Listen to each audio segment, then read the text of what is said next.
सोने तस्करी हा प्रचंड पैसा मिळवण्याचा मार्ग म्हणून ओळखला जातो.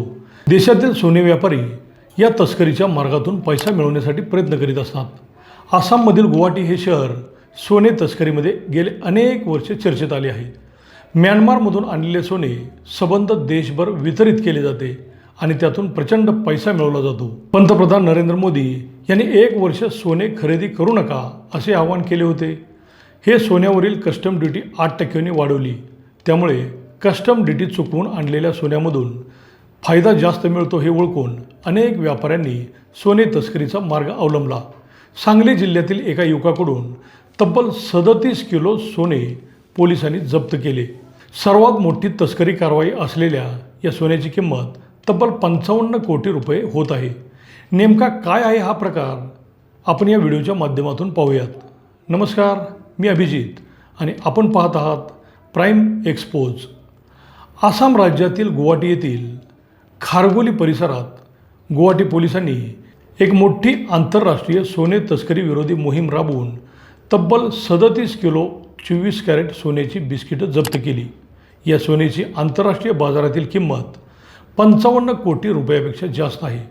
या प्रकरणी पोलिसांनी महाराष्ट्रातील सांगली जिल्ह्यातील रहिवासी असलेल्या 32 वर्षीय अक्षय बनसोडे या तरुणाला रंगेहात अटक केली. पोलिसांना मिळालेल्या प्राथमिक माहितीवरून पोलिसांनी त्याच्यावर पाळत ठेवली होती. त्याला कुठलीही कुणकुण लागू न देता त्याला ताब्यात घेत पोलिसांनी एक मोठा तस्कर पकडला. आसाम पोलिसांच्या इतिहासातील ही आत्तापर्यंतची सर्वात मोठी सोन्याची तस्करी मानली जात आहे. अक्षय बनसोडे हा गेल्या 2 महिन्यांपासून गुवाहाटी येथील गांधी बस्ती भागात भाड्याने खोली घेऊन राहत होता.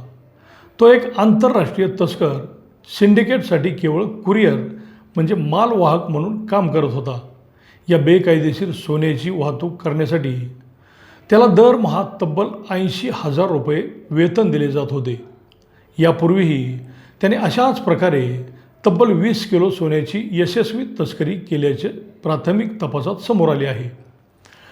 भारतातील मुंबई, कोलकाता, बेंगलोर, दिल्ली यासारख्या मोठ्या शहरांमध्ये सोन्याचे व्यापारी हे एकत्रितरित्या सोन्याची तस्करी करण्यासाठी अक्षय बनसोडे याला दरमहा 80,000 रुपये देत होते अशी माहितीही समोर आली आहे. या 55 कोटी रुपयांच्या सोन्याबरोबर 13 ग्रॅम चांदी आणि 4 महागडे मोबाईल, यामध्ये 2 आयफोन आणि 2 अँड्रॉइड हँडसेट जप्त केले. या मोबाईलमध्ये डेटा आणि आर्थिक व्यवहारांवरून या गुन्ह्याचे धागेदोरे थेट म्यानमारशी जोडले असल्याचे स्पष्ट झाले आहे. अनेक व्यापारी तस्करीच्या माध्यमातून काळा पैसा सोने खरेदीमध्ये गुंतवतात आणि त्यातून प्रचंड नफा मिळवत असतात. परंतु या 55 किलो सोन्याच्या तस्करीवरून किती पैसे मिळवण्याची हाव या व्यापाऱ्यांना असल्याचे समोर आले आहे.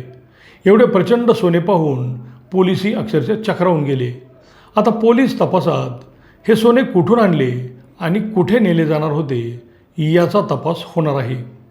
सोन्याचे भावही प्रचंड वाढले आहेत. व्यापाऱ्यांना म्हणावा तसा व्यवसाय होत नाही. अशा परिस्थितीत इतक्या मोठ्या प्रमाणात तस्करी करून आणलेल्या या सोन्यामुळे बाजारपेठ अक्षरशः हादरून गेली आहे. आता पोलीस तपासात हे नेमके सोने कुणाकडे नेण्यात येणार होते हे समोर येणार आहे. तुम्हाला याबद्दल काय वाटतं ते कमेंटमध्ये लिहा व प्राईम एक्सपोज या चॅनेलला सबस्क्राईब करा. धन्यवाद.